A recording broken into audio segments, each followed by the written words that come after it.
Assalamualaikum warahmatullahi wabarakatuh. Perkenalkan, saya Dina SPDGR CGP Angkatan 9 dari SMA Negeri 9 Mandau, Bengkalis, Riau.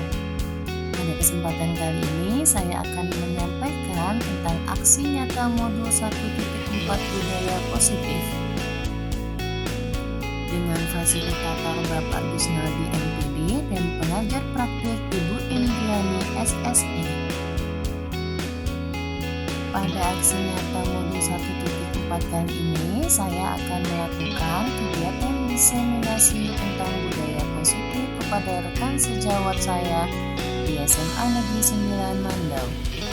Berikut kegiatan diseminasi saya. Baiklah Bapak Ibu sekalian, adapun acara kita pada hari ini yaitu diseminasi guru penggerak budaya positif di sekolah. Tanpa berbasa-basi, marilah kita masuk acara selanjutnya, yaitu menyanyikan lagu Indonesia Raya yang akan dipimpin oleh Ibu Rolesta Hutasoid. Kepada Ibu kami persilahkan.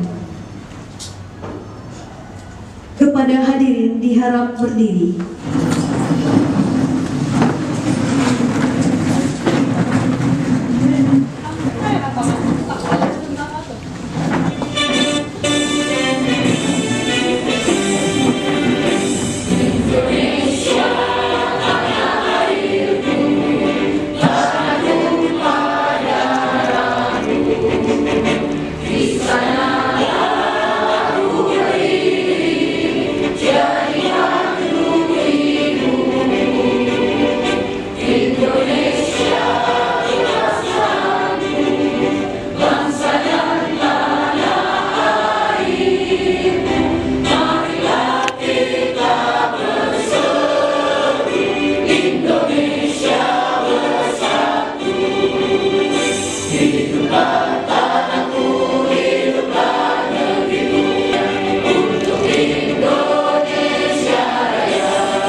Kepada hadirin dipersilahkan duduk kembali.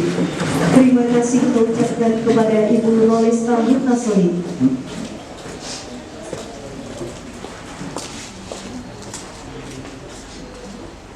Selanjutnya, pembacaan doa yang akan dipimpin langsung oleh Bapak Adi Nurrahim. Kepada Bapak kami persilahkan.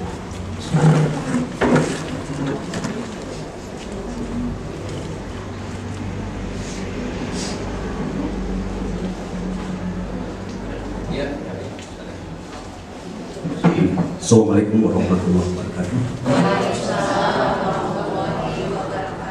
Agar ada keberkahan di acara ini, sama-sama kita bermohon kepada Allah. Dan bagi saudara kami yang berakidah, sesuaikan saja dengan dalil. A'udzubillahi minasyaitonirrajim. Bismillahirrahmanirrahim. Alhamdulillahirabbil alamin wassalatu wassalamu ala asyrafil anbiya wal mursalin wa ala alihi washabbihi ajmain. Allahumma aslih lana dinina wa aslih lana dunyana wa aslih lana akhiratina. Duhai ya kami, perbaikilah agama kami ini, perbaikilah kehidupan kami ya Allah, baik dunia wal akhirat. Duhai kami pagi ini ya Allah, saudara kami ibu dari Tina melaksanakan kegiatan diseminasi. Doa ya Rabb kami, Engkau berikanlah keberkahan di acara ini, Engkau mudahkanlah segala urusannya ya Allah. Dan juga urusan-urusan kami semua yang hadir pada hari ini. Doa ya kami, berikanlah nilai kebaikan terhadap niat-niat kami dalam rangka untuk mencerdaskan anak-anak bangsa ini. Doa ya kami ini adalah manusia yang lemah ya Allah, yang selalu ada kekurangan dan kesalahan. Kiranya roh kami ampunilah segala dosa-dosa kami ya Allah, dosa-dosa kelalaian kami ya Allah, kegagalan kami dalam kehidupan ini ya Allah. Dan Engkau jadikanlah kebaikan terhadap apa yang telah kami laksanakan ini ya Allah, dalam rangka untuk kesenangan kami untuk hari esok kami. Rabbana zalamna anfusana wa illam taghfir lana wa tarhamna lanakunanna minal khasirin. Rabbana atina fid dunya hasanah wa fil akhirati hasanah wa qina azabannar. Walhamdulillahirabbil alamin. Assalamualaikum. Terima kasih kita ucapkan kepada Bapak Adinur Rahim. Bapak Ibu sekalian, langsung kita ke acara selanjutnya, yaitu kata sambutan sekaligus membuka acara diseminasi yang akan disampaikan langsung oleh Kepala Sekolah SMA Negeri 9 Mandau, yaitu Bapak Dondian Putra MPD. Kepada Bapak kami persilahkan. Bismillahirrahmanirrahim. Assalamualaikum warahmatullahi wabarakatuh. Selamat pagi dan salam sejahtera untuk kita semua.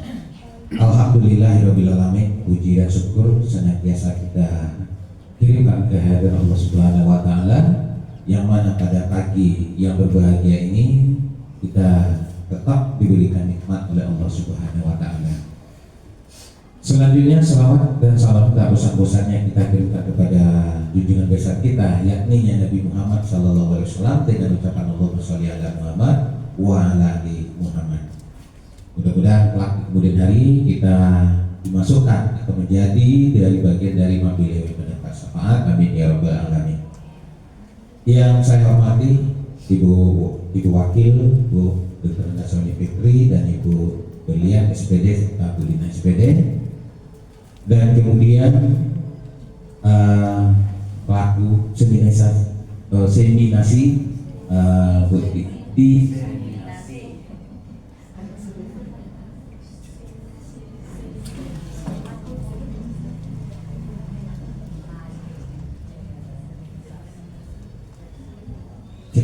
pelaku diseminasi tentang budaya positif sekolah. Kita ada 2 orang di sini, yaitu JKP angkatan 9 ya Dina, yaitu Bu Dina dan Bu Mirasiska. Dan selanjutnya Bapak Ibu yang saya muliakan, pertama sekali terima kasih banyak atas kesediaan dan kehadiran Bapak Ibu semua untuk menghadiri diseminasi ini. Baik Bapak Ibu yang saya muliakan, satu dari komitmen sekolah bahwa sekolah siap ya Bapak Ibu semua untuk memfasilitasi dari kegiatan CGP itu ya, salah satunya adalah bentuk diseminasi ini. Sebelum pelaksanaan CGP ini di tahapan awal kita sebagai kepala sekolah dan kemudian para CGP itu menandatangani sebuah MOU. MOU-nya yaitu salah satunya berbunyi bahwa kita sekolah siap memfasilitasi baik itu berbentuk kegiatan, tempat ataupun waktu ya. Nah, dan itu kemarin itu dilakukan di Zoom meeting yang juga itu dipandu oleh PP dari JGP pada angkatan 9 ini. Nah, dan juga melalui kegiatan diseminasi ini kita bisa sama-sama mengambil hikmah, mengambil pengetahuan, dan juga saya berharap ini menjadi sebuah motivasi bagi ibu-ibu, bagi bapak-bapak dan rekan semua. Ya, mari bergabung yang masih punya kesempatan, yang masih muda. Ya, kalau seandainya belum jebol, belum sempat untuk satu sesi dan belum dinyatakan lulus, nah, coba lagi dan coba lagi. Ya, mudah-mudahan kalau tidak salah sampai kata berapa boleh? 11 ya. Ya. Kalau tidak salah sampai angkatan 13. Masih ada 2 angkatan lagi. Nah, jadi pada kesempatan ini kami mengimbau ya. Mari sama-sama ya, kita bergabung, kita coba, kita berusaha.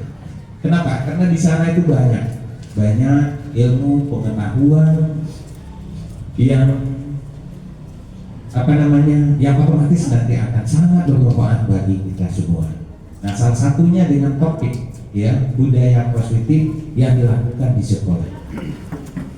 Sehingga ya secara umum budaya positif ini ya mungkin sudah kita berusaha, kita sudah coba selama ini.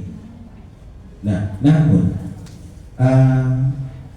apakah yang kita lakukan, apakah yang dilakukan oleh siswa selama ini, apakah itu memang sudah menjadi budaya atau hanya sekedar melaksanakan disiplin karena takut terhadap hukuman?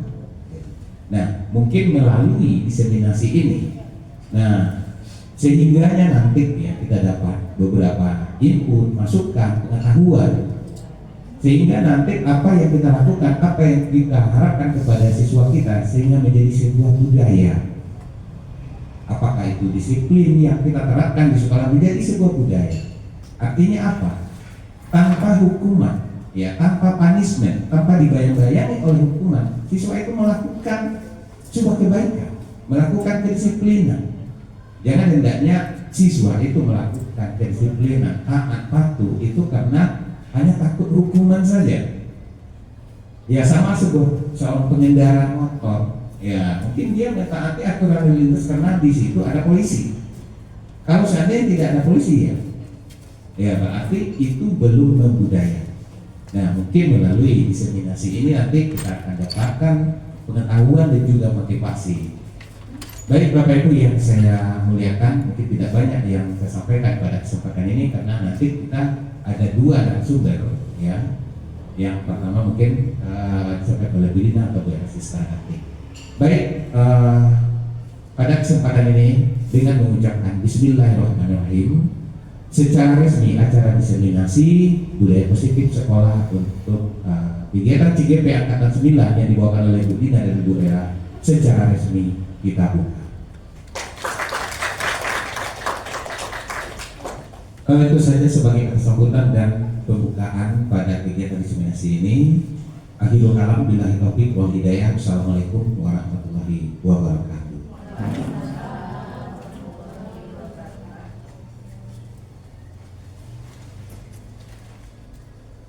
Terima kasih kita ucapkan kepada Bapak Dodi. Saya berikan kepada Ibu Dina.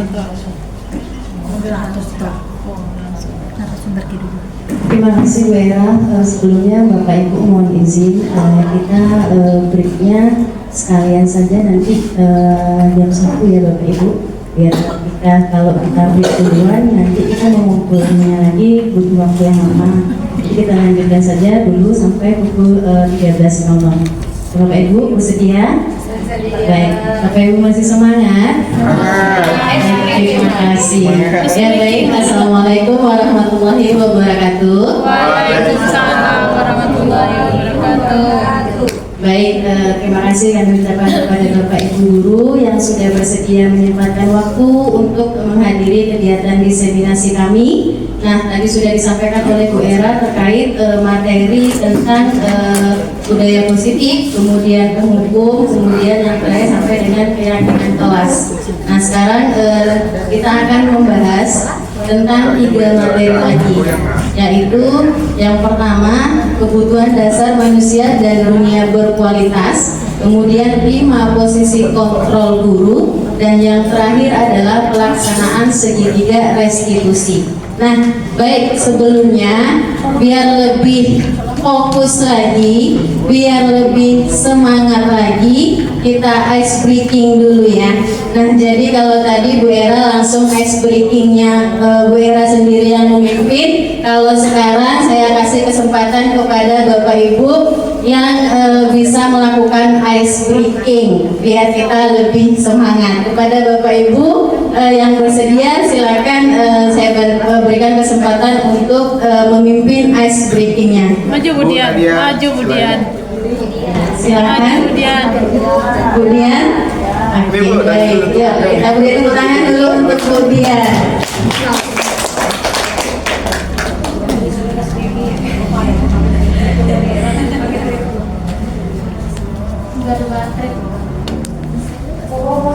Terima kasih kita ucapkan kepada Ibu Dina. Oke Bapak Ibu, kita ice breaking sedikit. Peraturannya gini, kalau saya bilang gajah, gajah itu besar. Bapak Ibu ngomongnya besar, tapi tangannya gini. Gajah besar, semut kecil atau besar. Ular Panjang. panjang, tapi Bapak Ibu gini. Panjang tapi tangannya gini. Semut ular ular pendek. Oh iya.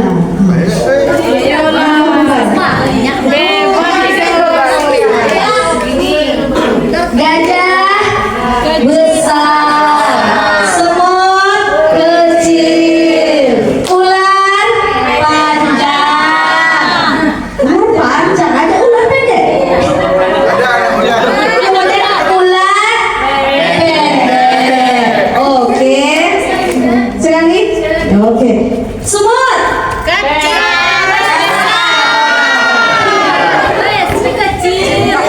semut kecil, gajah besar, ular ular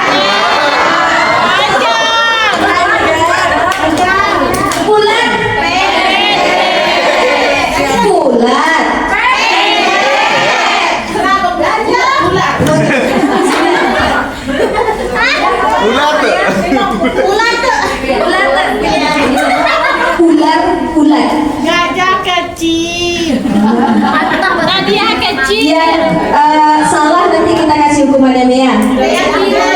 Oke.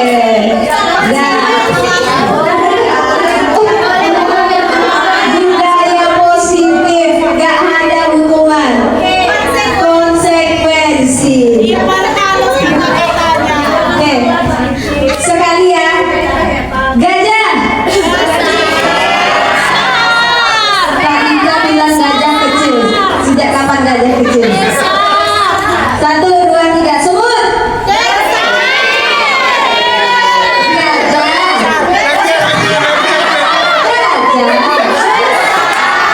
Ular.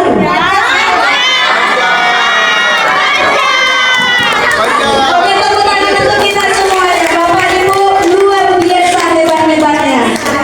Kita serahkan ke Budina kembali.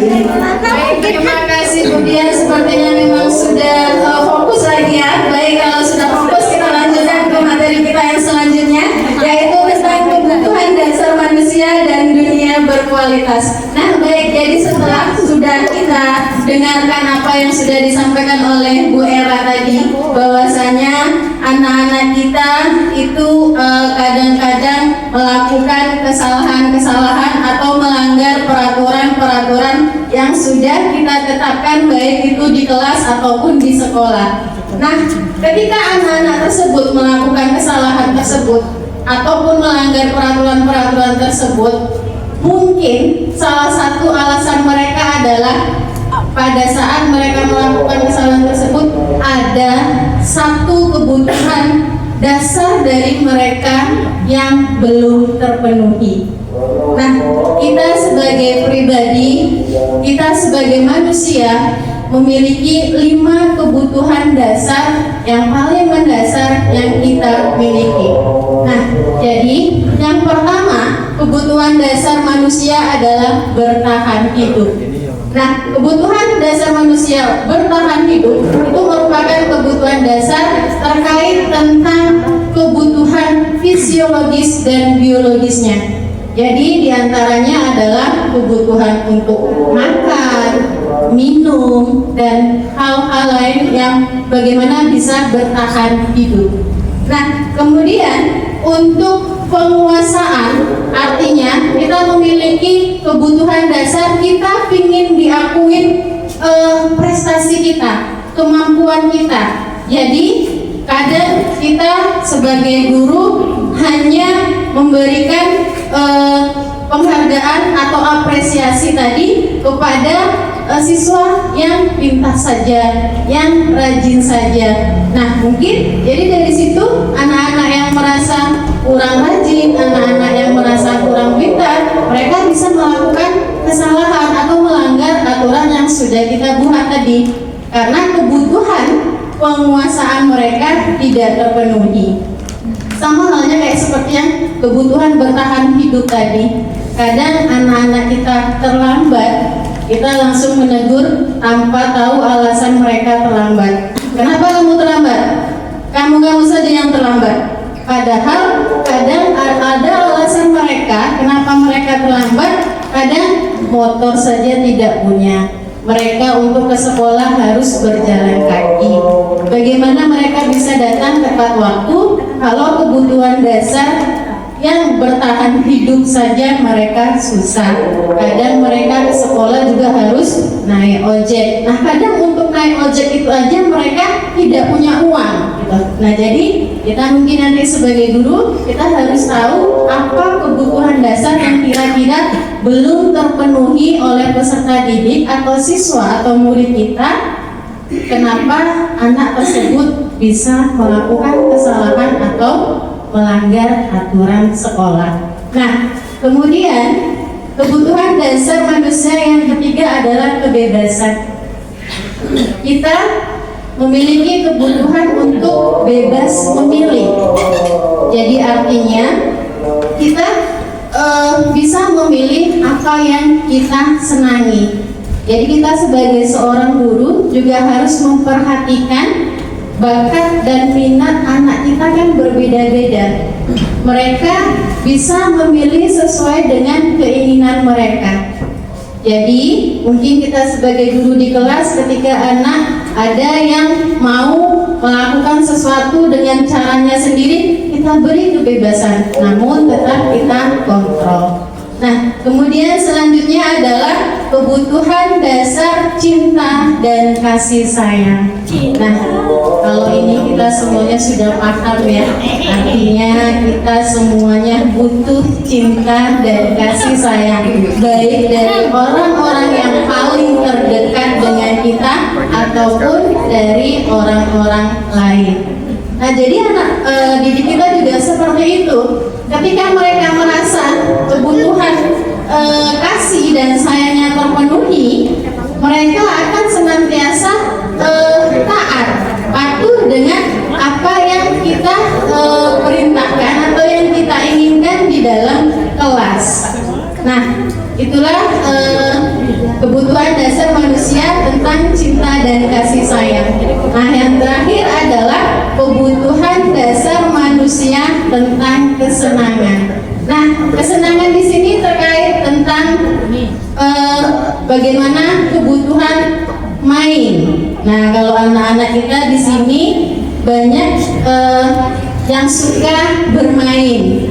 Mereka ingin kesenangan mereka terpenuhi. Nah, salah satunya caranya kita seperti apa? Kalau di dalam kelas kita bisa melakukan permainan dalam proses pembelajaran. Nah, itu jadi artinya kebutuhan dasar manusia ini benar-benar dasar dari kebutuhan yang ingin kita penuhi. Jadi kita sebagai seorang guru, kita harus mengetahui kebutuhan dasar dari peserta didik kita untuk melakukan sesuatu hal di dalam proses pembelajaran. Dengan mengetahui kebutuhan dasar dari peserta didik kita bisa memilih cara seperti apa, cara yang paling tepat untuk melakukan proses pembelajaran ataupun untuk menuntun anak tersebut ketika ada sesuatu hal yang mereka langgar atau ada sesuatu hal peraturan yang sudah kita buat. Baik, selanjutnya Bu Era. Nah, baik, setelah kita tahu tentang kebutuhan dasar peserta didik kita sebagai seorang guru memiliki 5 posisi kontrol dalam menghadapi peserta didik yang melakukan kesalahan atau melakukan melanggar peraturan yang sudah kita buat. Baik, sebelum kita lanjut, kita lihat video dari 5 posisi kontrol. Kira-kira sebelum nonton video ini kita sebagai apa ya? Kalau dalam menghadapi peserta didik, fasilitator.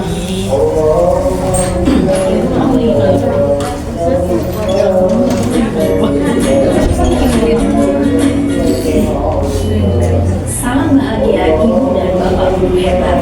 Dalam penerapan disiplin positif restitusi, salah satu program yang dikembangkan adalah 5 posisi kontrol. 5 posisi kontrol dalam restitusi adalah proses perjalanan seorang pendidik agar dapat mengenali dirinya. Pada video kali ini, kita akan membahas tentang 5 posisi kontrol yang dikembangkan oleh Diane Gossen dan contoh penerapannya.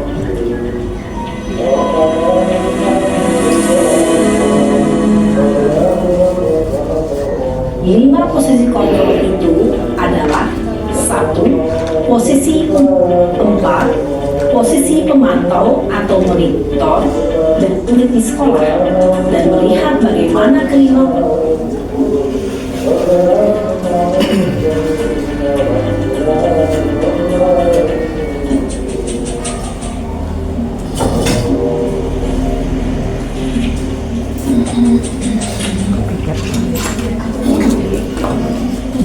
Naren, ya. Sini kamu. Oh, Nadia tuh ini. Ini dia tuh. Ini terlambat. Kamu siapa? Maaf Bu, saya Apa? Apa coba? Alasan kamu apa lagi? Kapan sih kamu tidak terlambat? Malas sekali ya kamu jadi anak. saya Dasar pemalas. Udah kapok-kapok sih kamu.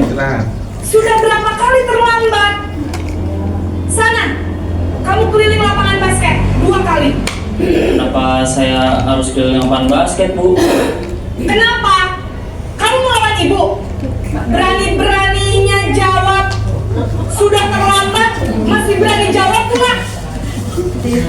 Sekarang, keliling lapangan basket 5 kali sekalian. Biar kapok. Cepat. Pergi sana ke lapangan basket.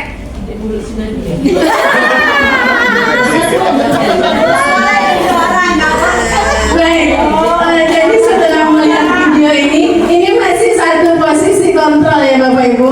Nah, ini adalah posisi kontrol sebagai penghukum. Coba Bapak Ibu, ayo jujur yang merasa pernah melakukan posisi kontrol sebagai penghukum. Yuk. Siapa? Iya. Baik, ya apa-apa. Karena memang kita memiliki 5 posisi kontrol yang harus kita ketahui. Jadi nanti kita termasuk di posisi kontrol yang mana, dan kita nanti selanjutnya harus ke posisi kontrol yang seperti apa. Baik, yang selanjutnya. Baik, kita 5 kontrol.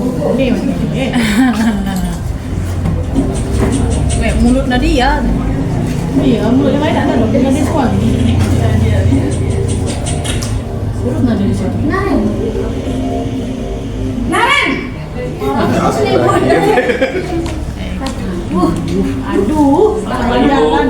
Naren. Kamu kenapa terlambat lagi, Nak? Pasti kamu aku nih. Ada tambahan ya Bapak Ibu. Bikin ibu susah ya. Kalau kamu terlambat lagi, nanti ibu yang ditegur bapak kepala sekolah, Nak. Disangka ibu tidak bisa membina kamu. Duh, gimana ini? Maaf Bu, Duh, Gusti Naren. Kamu suka Sekarang ibu harus tulis apa ini di buku absen? Ini kamu sudah sangat terlambat loh. Ibu harus apa coba? Maaf sekali. Ya sudah, lain kali jangan bikin ibu susah lagi anak ya. Iya bu. Ibu tidak akan kuat lagi kalau kamu begini terus. Oke bu. Oke bu. Kelas sekolah. Sana cepat ke kelas. Maaf ya Bu. Maaf sekali. Enak kali anak kayak gitu ya. Oke, baik. Posisi kontrol yang kedua adalah posisi kontrol pembuat merasa bersalah. Nah, tadi ada beberapa dari guru kita yang sudah melakukan posisi kontrol sebagai penghukum. Coba, apakah ada lagi yang sama sudah pernah melakukan posisi kontrol sebagai pembuat merasa bersalah? Udah. Ada Bu Dia, Ibu Dia, Bika, Bu Nurul. Oke, baik. Nah, selanjutnya kita lihat posisi kontrol sebagai teman. Mas Bo, selamat Mas Bo. Karen juga lagi. Ini jadi teman nih. Naren yang mau diajak syuting juga. Naren. Udah capek dia udah balik dari. Selamat pagi Bu. Wah, sudah jam berapa ini Nak? Wah sayang. David. Iya Bu. Ada tolong ya. Ibu saya lupa bangun saya Bu. Baik. Kamu malah menyalahkan ibu kamu. Baik. Kencang. Kok terlambat sih?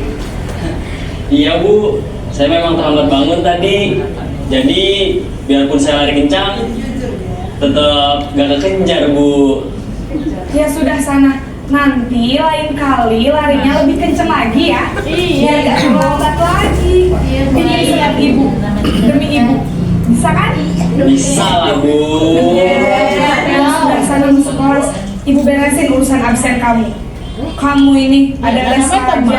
Temannya. Titip absen bro. Oke, baik. Coba kita lihat lagi apakah dari Bapak Ibu ada yang melakukan posisi kontrol sebagai posisi seorang teman. Ada banyak sepertinya. Iya, posisi teman ya. Nah, baik, yuk kita lihat lagi yang posisi kontrol yang keempat. Banyak yang tak terkontrol ya. Aku diberitahukan Naren. Ini sebagai siapa nih? Naren keluar dari sekolah. Naren!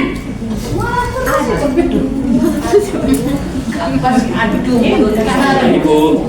Naren, apa peraturan sekolah kita tentang jam berapa kita harus masuk sekolah, Nak? Kita harus di sekolah jam 7 Bu. Iya betul, sekarang sudah jam 7.20. Naren sudah tahu konsekuensinya jika terlambat hadir. Paham Bu. Saya harus tinggal kelas pas jam istirahat selama 20 menit. Iya benar, konsekuensinya demikian. Jadi nanti jam 9.30 pas istirahat, kamu harus tinggal di kelas, kerjakan tugas tambahan untuk ketertinggalan kamu, ya? Baik Bu. Konsekuensi. Ya, baik. Posisi kontrol yang keempat yaitu posisi pemantau.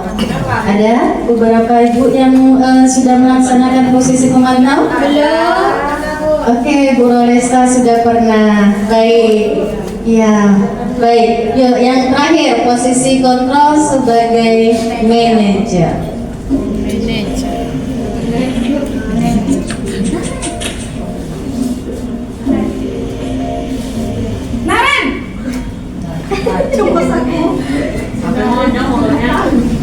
Selamat pagi Bu. Selamat pagi Naren. Maaf Bu, saya terlambat. Iya, sekolah masuknya jam 7, sekarang sudah jam 7.20. Jadi sekarang bagaimana ini Naren? Maaf Bu, saya lupa setel alarm saya semalam. Baiklah, menurut kamu, keyakinan sekolah yang mana yang perlu kamu tingkatkan?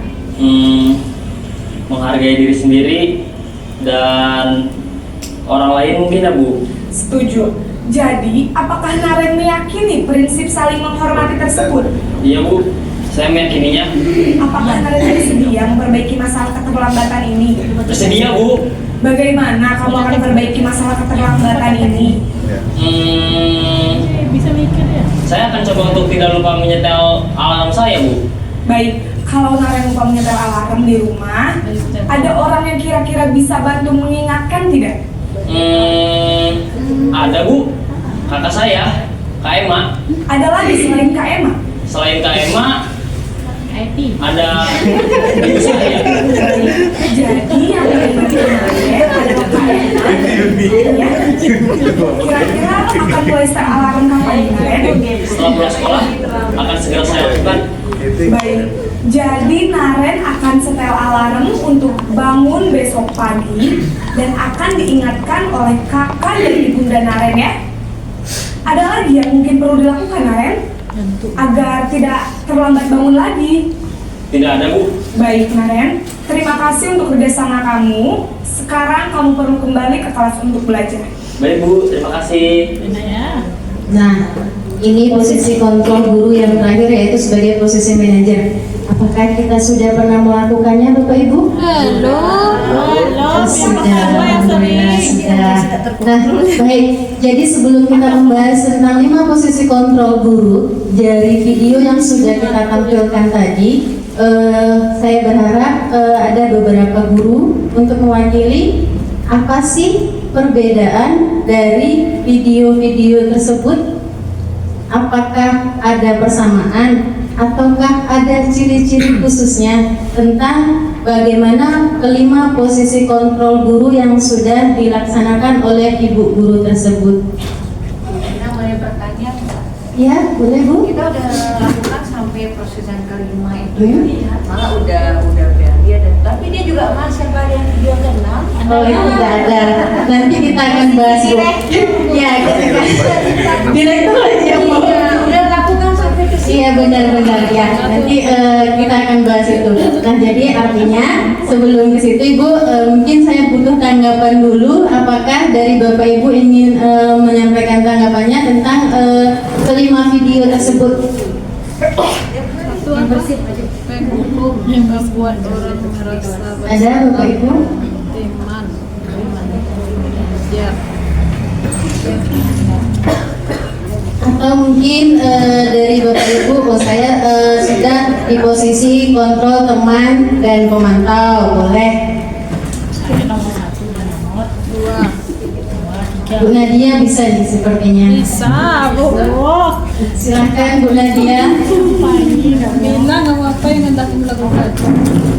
Perbedaan dari video tersebut atau Bu Nadia sudah melakukan posisi kontrol yang mana? Kayaknya nomor 2 aja lakukannya. Nomor 1 Satu dulu. Tangan dulu. Terima kasih. Baik, terima kasih kepada Bu Dina. Kalau saya sih bagian pertanyaan yang kedua ya Bu, dari 5 itu pertanyaan yang pertama sering saya lakukan kadang-kadang Bu, tapi kadang-kadang efek jerahnya juga nggak ada.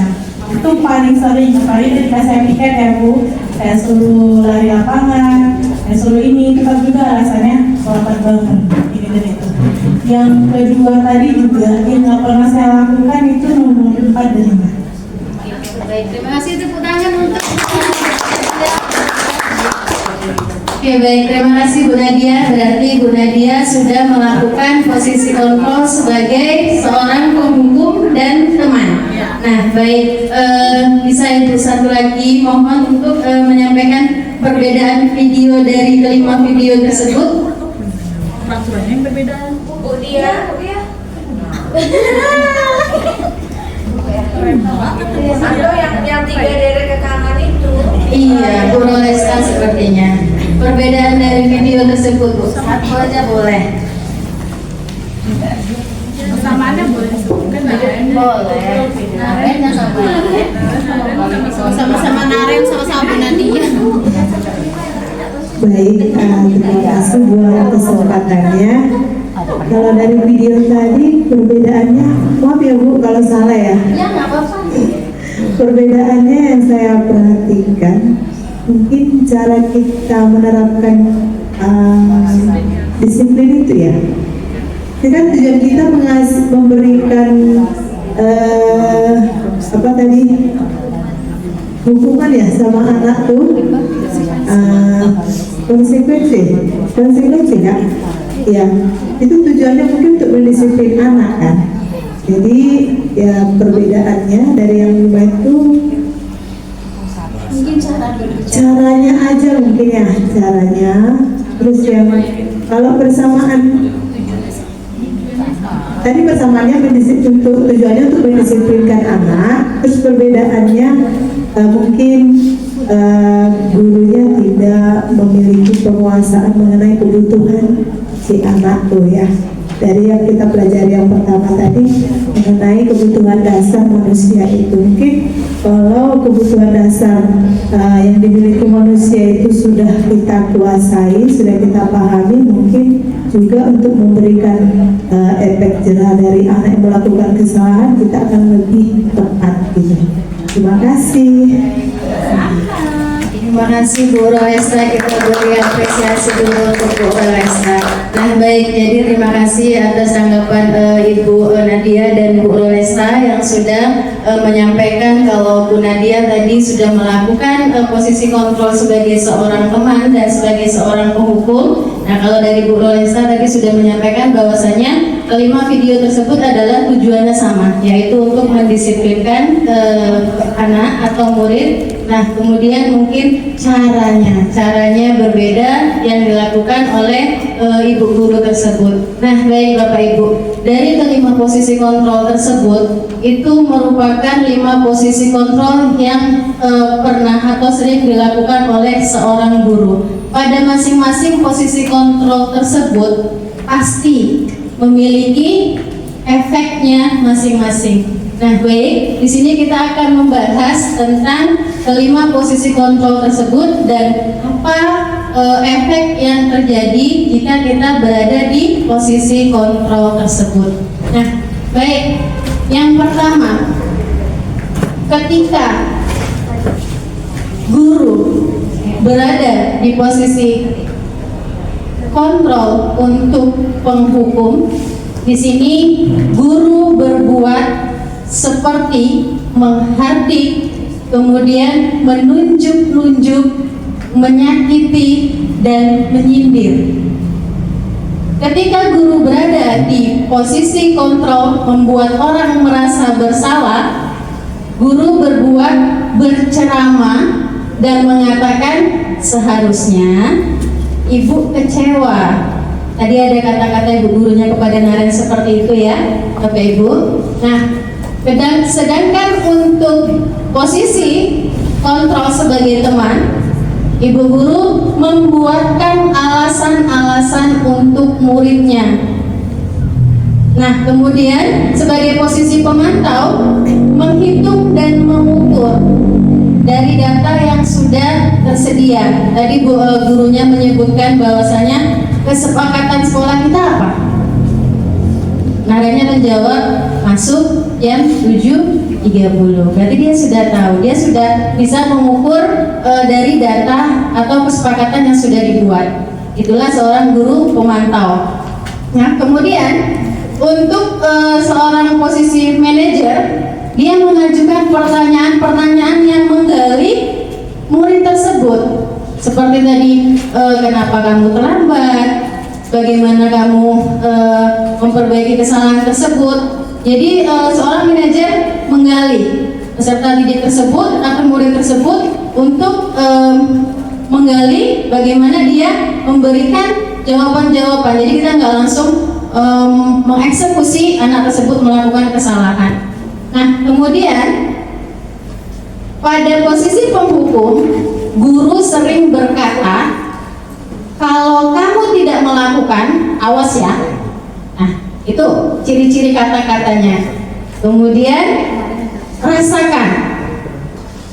Kalau membuat orang merasa bersalah, bu guru merasa bagaimana caranya biar anak tersebut merasa bersalah dengan kata-katanya. Nah, jadi contohnya, kamu seharusnya kamu sudah tahu, ibu lelah sekali mengatakannya, ibu stres. Tadi seperti yang disampaikan sama gurunya, tolonglah Naren, nanti bagaimana nanti saya ditegur oleh Bapak Kepala Sekolah. Jadi dengan begitu kan muridnya langsung merasa bersalah. Ya, baik. Kemudian untuk posisi teman, nah seorang guru berusaha mengatakan kata-kata sebagai seorang teman. Misalnya, ayolah lakukan demi ibu. Kemudian masa kamu tidak mau? Lalu ingat, tidak ibu pernah bantu, ya? Ingat enggak kalau kamu dulu ibu pernah bantu? Nah, jadi bagaimana caranya seorang guru itu berusaha berkata-kata seperti seorang teman. Nah, itulah kata-kata yang dilakukan oleh seorang posisi kontrol teman. Kemudian kalau pemantau langsung, dia karena dari data langsung dia berkata apa peraturannya. Nah, kemudian untuk seorang manajer ini sudah berkaitan dengan keyakinan. Makanya seorang guru bertanya dengan kata-kata apa yang kita yakini. Kemudian apa yang bisa kamu kerjakan untuk memperbaiki masalah ini. Itu kata-kata yang diucapkan oleh seorang manajer. Nah, kemudian hasil yang diperoleh dari seorang penghukum, maka anak merasa memberontak, menyalahkan orang lain, atau bahkan dia berbohong karena dia takut. Sebelum dikasih kesempatan oleh gurunya, dia sudah dimarah-marahin karena hukuman itu tidak berupa fisik saja, verbal juga sudah merupakan hukuman. Jadi sebelum dia memberikan jawaban, dia sudah kena marah. Jadi kalau seandainya dia memberi alasan yang tidak bisa diterima gurunya, mungkin gurunya akan lebih marah lagi. Jadi kalau seperti itu, dengan begitu murid jadinya berbohong. Nah, kemudian untuk yang membuat orang merasa bersalah, hasilnya murid akan menyembunyikan, menyangkal, berbohong. Masih juga ya, karena dia merasa bersalah karena tadi dibilang ayolah Naren, nanti ibu dimarahi kepala sekolah. Nah, jadi agar seorang guru tidak tersakiti dengan apa yang sudah dilakukan oleh dia, jadi dia berusaha berbohong untuk agar bisa diterima oleh guru tersebut. Kemudian kalau untuk seorang teman, hasilnya peserta didik akan merasa ketergantungan karena sudah terlalu sering dibantu. Jadi ketika misalnya salah satu guru memposisikan sebagai seorang teman, dia ketemu guru yang lain tidak melakukan posisi tersebut, maka dia ngerasa kami sama ibu itu boleh bu, ya. Jadi artinya dengan kita sebagai seorang posisi teman, anak akan merasa ketergantungan. Nah, kemudian untuk posisi seorang pemantau, anak akan menyesuaikan diri bila diawasi. Hanya kita kecolongan, kalau ada di depan kita, tapi nggak ada di depan kita, kabur. Nah, itu hasil yang didapatkan ketika kita berada di posisi pemantau. Nah, kemudian untuk yang posisi sebagai manajer, itu hasilnya akan menguatkan pribadi peserta didik tersebut. Dengan menanyakan keyakinan, seorang peserta didik tahu apa yang diyakininya. Dengan begitu dia memiliki kekuatan, oh ternyata aku ini dihargai loh oleh ibu, ya. Dengan memberikan kesempatan kepada peserta didik untuk bertanya dulu keyakinannya, kemudian apa alasannya. Berarti dari situ dia memiliki kekuatan yang dari dirinya sendiri. Nah, baik, yang selanjutnya kaitan dengan dunia berkualitas. Ketika sebagai seorang penghukum, maka murid meletakkan guru di luar dunia berkualitas. Kemudian ketika dia membuat orang merasa bersalah, murid meletakkan guru di dalam dunia berkualitas. Sedangkan untuk posisi teman, murid meletakkan guru di sebagai orang yang sangat penting di dunia berkualitas. Kalau dia pemantau, murid meletakkan guru peraturan dan hukum di dunia berkualitas. Sedangkan untuk yang manajer, murid meletakkan dirinya sebagai individu yang positif dalam dunia berkualitas. Jadi bedanya kalau yang di posisi pertama, kedua, ketiga masih guru, dan sedangkan di posisi terakhir manajer sudah dirinya sendiri. Nah, kemudian untuk murid, ketika seorang guru menjadi posisi kontrol sebagai seorang penghukum, murid berkata, biarkan saja, nanti juga marah-marah lagi. Nah, seperti itu. Nah, jadi ketika membuat orang merasa bersalah, murid akan berkata, maafkan saya, Bu. Ketika guru sebagai seorang teman, peserta didik berkata, saya pikir Bapak Ibu teman saya, ternyata begitu. Nah, untuk posisi sebagai pemantau, berapa banyak bintang yang saya harus peroleh, berapa halaman yang harus saya tulis. Untuk yang terakhir, posisi manajer, bagaimana caranya saya bisa memperbaiki keadaan. Itulah bagaimana seorang murid berkata ketika kita berada di kelima posisi kontrol tersebut. Nah, yang terakhir, dampak pada murid. Seperti yang sudah disampaikan tadi oleh Bu Nadia sudah melakukan posisi kontrol penghukum, tetapi dia masih melakukannya lagi. Nah, jadi benar yang dikatakan Bu Nadia, bahwasanya ketika kita berada di posisi penghukum, dia akan melakukan kesalahannya lagi karena motivasinya masih berada di motivasi eksternal. Kemudian ketika seorang guru berada di posisi kontrol membuat orang merasa bersalah, maka seorang murid akan merasa rendah diri karena dia ngerasa dia amat melakukan kesalahan sehingga gurunya sampai mengatakan hal-hal yang membuat dirinya sangat merasa bersalah. Kemudian sebagai seorang teman, anak akan merasa lemah, tidak mandiri, dan ketergantungan. Kemudian untuk yang posisi pemantau, seorang anak akan menitik beratkan pada sanksi atau hadiah untuk dirinya. Sedangkan untuk posisi manajer, peserta didik sudah bisa mengevaluasi diri bagaimana cara untuk memperbaiki diri. Nah, baik. Jadi di sini dari kelima posisi kontrol tersebut, posisi pertama dan kedua itu masih merupakan kontrol dari luar. Jadi artinya kita yang masih mengontrol murid. Berarti ini masih termasuk ke dalam identitas gagal. Artinya peserta didik belum memiliki motivasi intrinsik, belum bisa mengontrol dirinya sendiri untuk memperbaiki kesalahannya. Kemudian untuk posisi kontrol yang ketiga dan keempat, ini masih juga kontrol dari luar, cuma sudah mulai mendekati ke identitas berhasil atau sukses.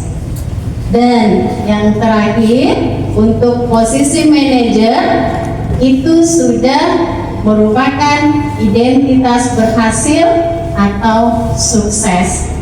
Motivasi sudah ada pada dirinya sendiri. Di kurikulum Merdeka sesuai dengan filosofi Ki Hajar Dewantara, merdeka, memerdekakan, maka posisi kontrol yang ideal nih ya Bapak Ibu, bukan berarti kita tidak boleh melakukan posisi kontrol yang lainnya, tapi yang paling ideal adalah posisi kontrol manajer.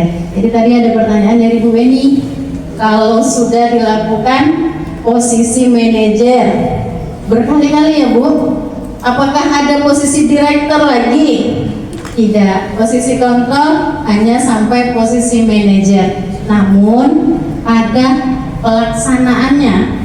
Ketika kita sudah berusaha melakukan posisi manajer, kita masih berharap mungkin efeknya tidak dalam jangka pendek, bisa dalam jangka panjang, mungkin nanti setelah dia tamat dia bisa mengambil pelajaran yang sudah kita lakukan. Namun ketika memang juga harus dibutuhkan juga, kita bisa naik level, turun level.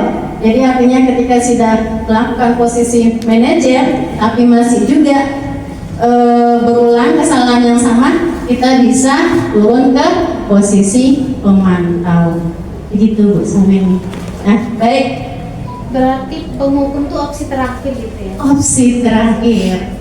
Kalau bisa tidak bisa lagi kalau di kurikulum merdeka. Delete ya. Kalau bisa kita turunnya satu level aja dari manajer ke pemantau.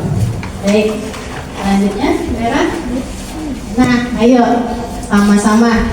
Tadi sudah ada ciri-ciri kata-kata dari seorang penghukum, teman, merasa bersalah, pemantau, dan manajer. Yuk, ketika ada kata-kata saya kecewa sekali dengan kamu, posisi kontrol yang mana? Membuat merasa bersalah. Baik, yang selanjutnya, kamu tidak pernah benar melakukannya. Penghukum. Jadi dia tidak hanya fisik ya Bapak Ibu, yang dikatakan posisi kontrol penghukum, verbal saja kita sudah bisa sebagai seorang penghukum. Ayolah, lakukan demi Ibu Bapak sebagai seorang teman. Kemudian, apakah kamu mau mendapatkan stiker bintang hari ini? Pemantau. Jadi karena anak melakukan hal tersebut bisa mengharapkan penghargaan lagi. Kemudian, bagaimana kamu bisa menyelesaikan masalah ini? Manajer. Kamu selalu yang paling terakhir.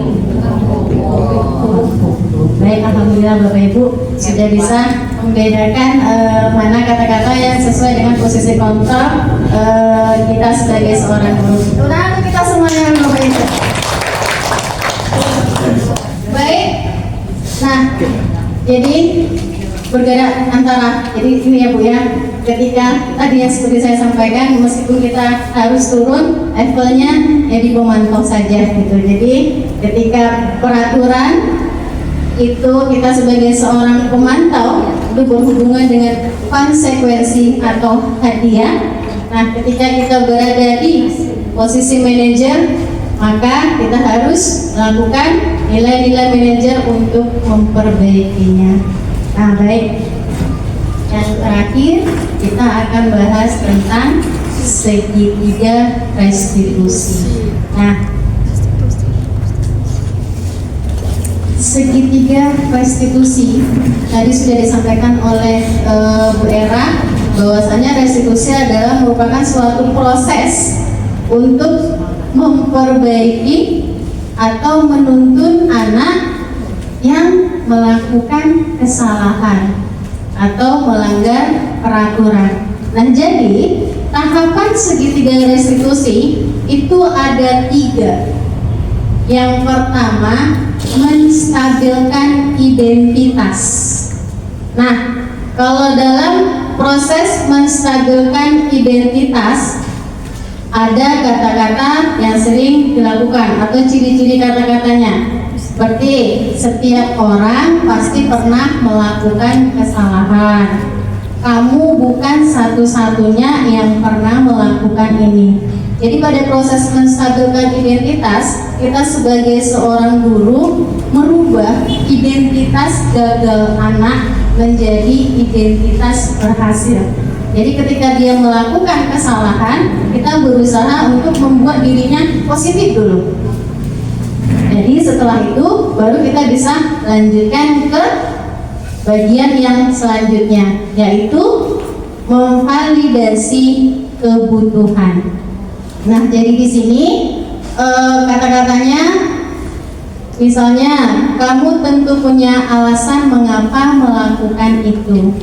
Kemudian, adakah cara yang lebih efektif untuk mendapatkan apa yang kamu butuhkan? Jadi setelah kita menstabilkan identitasnya dari yang dia sangat merasa bersalah, kita tenangkan dulu dianya. Kita buat dulu identitasnya dia menjadi positif.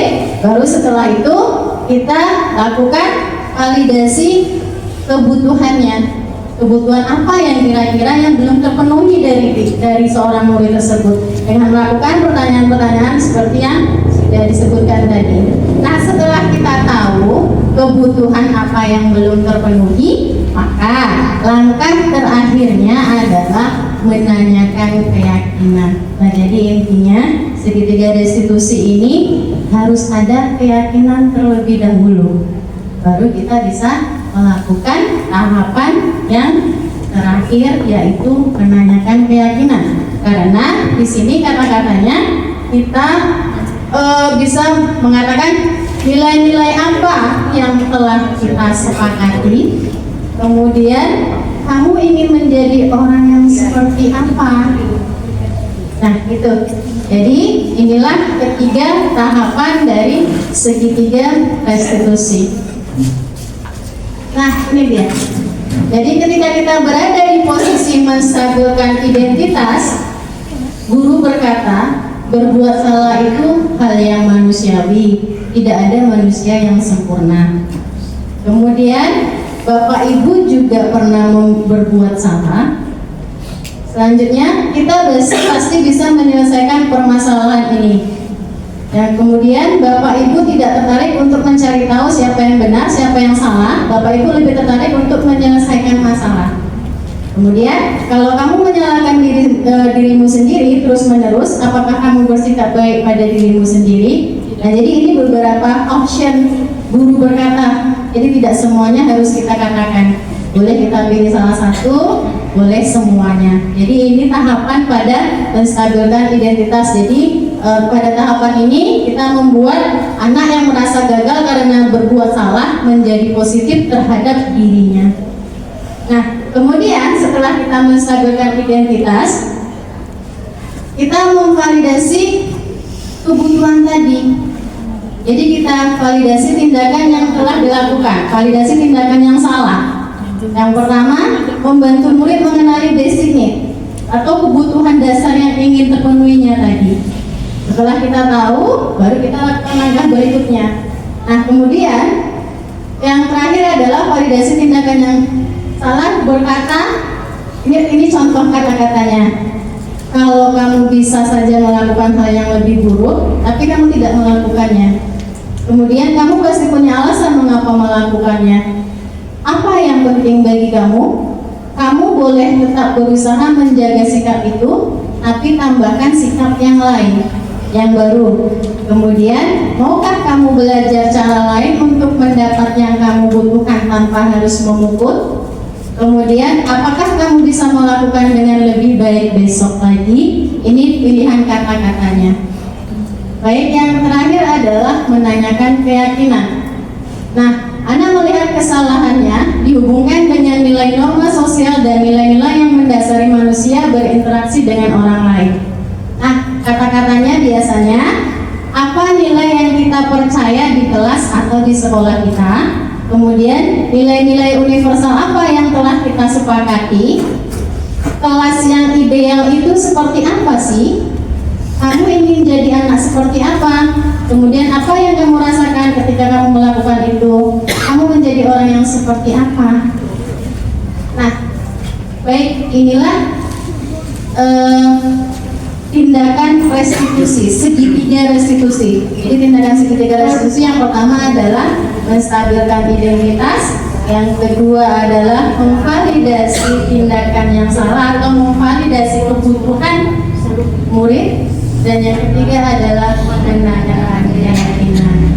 Nah, mudah-mudahan kita bisa melakukan segitiga restitusi dalam menghadapi permasalahan anak.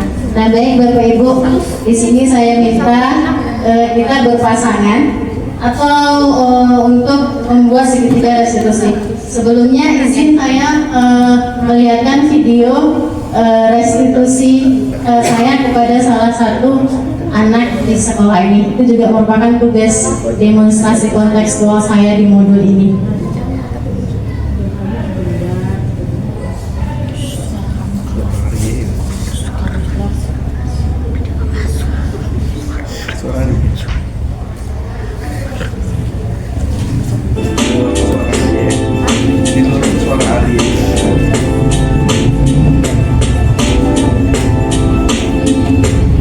Assalamualaikum CGP Angkatan Muslim MPD tentang tugas bertugas yang dijalankan pada aktivitas terkait bergeser dari bangunan. Haikal merupakan peserta didik kelas 12 yang berkelahi dengan para peserta didik kelas 11 pada saat jam istirahat. Sini. Oke, baik. Tadi Ibu sudah dengar ceritanya dari Separel. Sekarang Ibu ingin tahu cerita dari Saika. Awalnya saya salah paham dengan Farel, Bu. Terus Nah, baik, ini kegiatan atau kata-kata yang saya ucapkan ketika saya menstabilkan identitas. Oke, baik. Nah, Ibu tahu kalian kan masih muda, masih jiwa yang semangat-semangatnya. Ibu masalah kan? Nah, yuk kita selesaikan permasalahan. Nah, Haikal, Ibu ingin tahu sama kamu pasti punya alasan untuk si Farel kan? Nah, coba apa alasan kenapa Haikal memilih Farel? saya terima aja di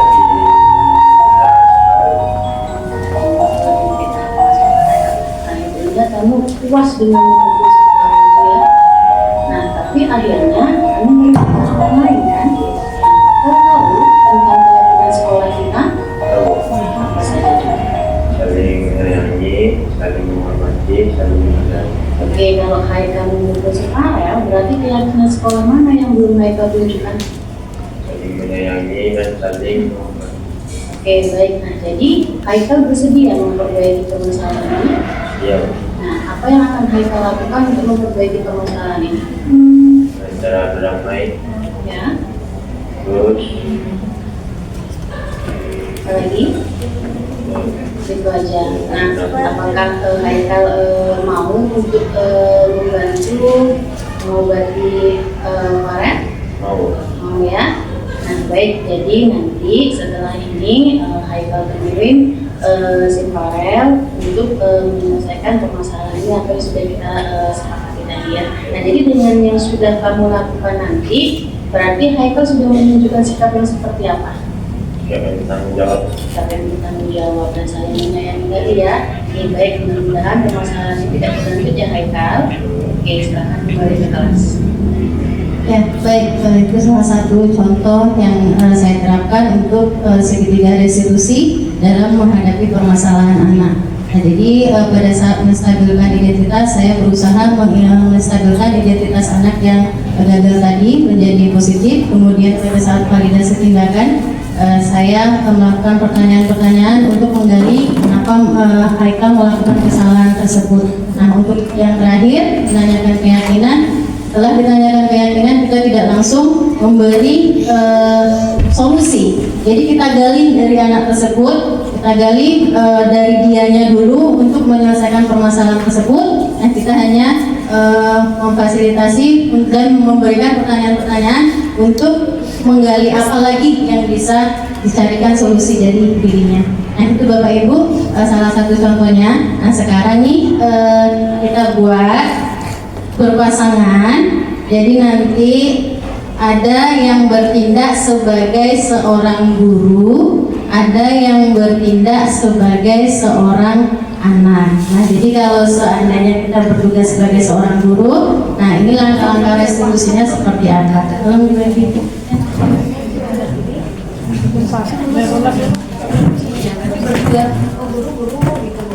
Berdua, berarti kita kayak dia sama Bu Duria, berarti nanti kalau Bu Duria sebagai seorang guru, berarti Bu Duria ini yang harus dilakukan. Tapi dengan yang kasus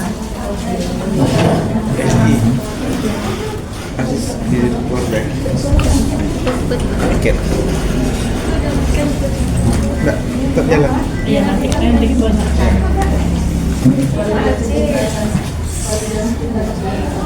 Validasi tindakan itu kita menanyakan kepada peserta didik Bu. Nah, kita seperti Haikal tadi kan dia berkelahi. Nah, jadi disitu kita membuat bertanya, sebenarnya Haikal bisa kan melakukan yang lebih parah lagi, tapi Haikal tidak lakukan itu. Jadi apa yang harus Haikal lakukan? Nanti di sini ada pertanyaan.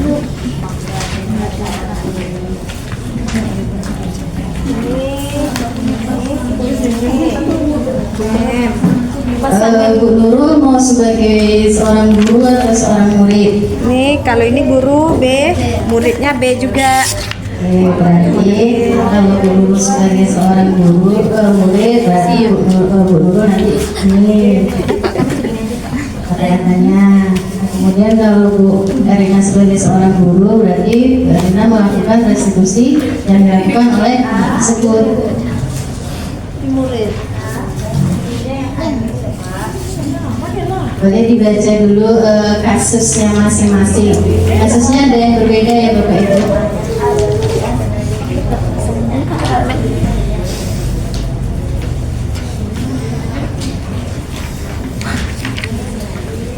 Bapak sebagai seorang guru atau sebagai seorang anak? Sebagai seorang guru.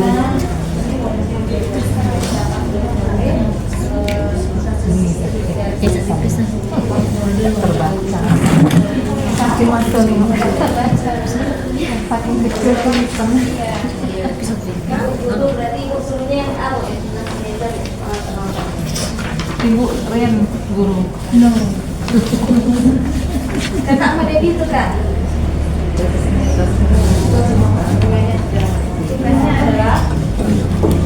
Baik, silakan Bapak Ibu membaca kasusnya. Jadi kalau yang sebagai seorang murid berarti baca sebagai yang muridnya. Kalau yang sebagai seorang guru berarti baca yang lembaran seorang gurunya.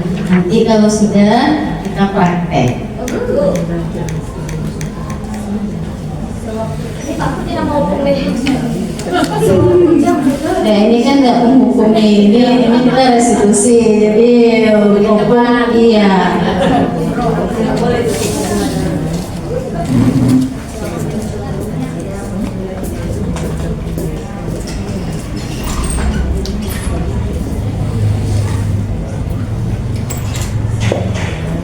Bisa Bu Ian kita praktekkan dengan Bu Dorian. Berarti Bu Dorian sebagai seorang gurunya ya Bu Dorian. Ada 3 tapi di sini Bu kasih soal. Ada Adi, ada Amira, ada gurunya. Berarti yang ketiga Bu. Si Ali sebagai si Ali. Iya. Ian sebagai si Ali.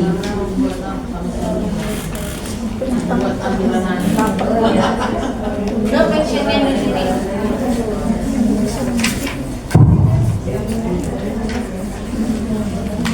Rakyat matang bacanya dia.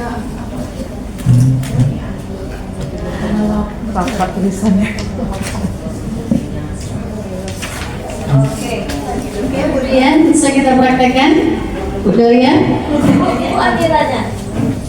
Pakai peran pembantu pula. Oh baiklah. Itu ada skrip. Tapi di sini langsung restitusinya ya. Jadi ibaratnya kasusnya sudah berlangsung. Jadi Bu Dian dipanggil sama Bu Doria untuk menyelesaikan permasalahan tersebut. Ya Bu. Ali kesini. Ya. Ya terima kasih Ali, kamu sudah datang untuk menemui ibu atau dengan panggilan ibu tadi. Ya kamu sudah ya datang menghadap. Ini Ali ya. Kamu tahu nggak kesalahan kamu? Kenapa ibu panggil ke sini? Iya Bu, tadi saya itu ketemu Amira, kemudian saya tanyain ulangannya dapat berapa gitu. Ternyata Amira dapatnya 60, sementara saya dapat nilainya 90. Spontan saya itu merasa bangga akan diri saya, dan saya merasa saya lebih baik daripada Amira. Oh, itu ya. Iya Bu. Nah, jadi kamu itu dengan nilaimu yang lebih tinggi dari si Amira, oke, ya kita boleh merasa ya lebih senang gitu ya. Nah, tetapi itu adalah perbuatan yang kurang baik, ya, karena itu mengecilkan orang lain, ya itu ya tidak diperkenankan. Nah, memang itu perbuatan yang tidak baik. Ya, tidak baik. Jadi kita harus menghormati ataupun kita harus ya menghargai orang lain gitu. Jadi perbuatan kamu itu ya sebenarnya ya kurang baik.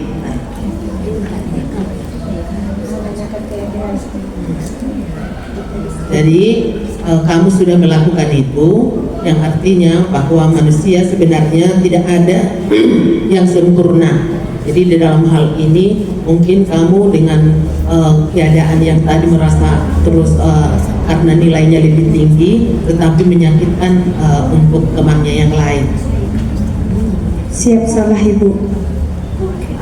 Artinya tadi kenapa kamu melakukan hal seperti itu? Pasti kamu punya alasan ya kenapa kamu melakukannya kepada si Amira. Ya bisa, karena saya merasa saya lebih hebat daripada Amira Ibu. Iya, jadi ya memang kamu lebih hebat, tapi perbuatan kamu itu adalah sudah perbuatan yang merugikan orang lain, yang membuat temanmu itu menjadi rendah diri. Jadi kita tidak boleh ya seperti itu, tetapi kita harus mendorong teman kita bagaimana supaya dia juga dapat memperoleh nilai seperti yang kamu dapatkan. Baik Ibu, siap salah saya Ibu. Kemudian perbuatan kamu tadi itu menanyakan keyakinan ini susah juga. Ali, Ibu mau menanyakan terakhir ini, kira-kira perbuatanmu itu bagus atau tidak? Saya tahu Ibu, yang saya lakukan tadi itu salah. Saya sudah melanggar keyakinan sekolah kita, di mana keyakinan sekolah kita salah satunya menyebutkan bahwa kita harus saling menghargai, dan saya sudah melanggar itu. Ya, jadi untuk ke depan apa kira-kira yang akan kamu perbuat ya kepada temanmu? Untuk saat ini saya mau minta maaf sama Mirna karena sudah merendahkannya, dan kedepannya saya akan menghargai teman saya Ibu. Ya, terima kasih. Jadi kalau sudah kamu meyakini itu, kamu ya boleh menjumpai si Mirna ya, si Mira untuk mewujudkan bahwa kamu itu ya mengakui kesalahanmu dan memperbaiki hubungan kamu ya ke depan ya. Oke. Ya. Di sini materi yang kami sampaikan terkait tentang penerapan budaya positif di sekolah. Mudah-mudahan apa yang kami sampaikan bisa menjadi wawasan baru buat kita semuanya. Nah, kami di sini tidak bermaksud untuk langsung merubah mindset Bapak Ibu sekalian. Jadi mungkin perlahan. Mudah-mudahan kita ada penerangan untuk bisa lebih melakukan hal-hal positif sebagai seorang guru kepada peserta didik kita. Nah, baik, sebelum kita akhiri pertemuan ini, kita sedikit merefleksi dulu. Nah, jadi Bapak Ibu silahkan beri tanggapan. Yang pertama, hal baru apa yang mengubah paradigma saya, yang saya dapatkan. Nah, jadi setelah kita mempelajari modul ini, hal baru apa yang baru Ibu Bapak dapatkan? Silakan Bapak Ibu. Mana dia?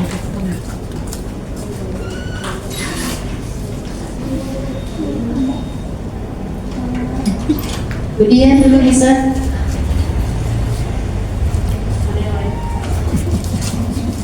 Oke, bismillahirrahmanirrahim. Saya coba ya Bu ya. Itu apa berdiri itu? Hal baru apa yang mengubah paradigma saya yang saya dapatkan gitu ya. Hal baru yang saya dapatkan adalah bahwasanya dalam pembelajaran itu kita harus memberikan penghargaan kepada anak, tapi matinya kreativitas anak. Itu hal yang baru yang saya dapatkan hari ini. Kemudian bagaimana perasaan yang muncul selama mengikuti sesi ini? Saya mengucapkan terima kasih kepada Ibu narasumber kita yang dengan acara ini dapat saya ambil pelajarannya, dan mudah-mudahan untuk kedepannya bisa diterapkan di sekolah kita. Mungkin hanya itu. Terima kasih. Assalamualaikum warahmatullahi wabarakatuh. kasih kepada Ibu Dian. Mungkin satu lagi Bu Doria sebagai penutup. Bu Doria silakan berikan refleksi kepada 4 pertanyaan tersebut dan langsung Bu Doria biar kita tutup acara kita.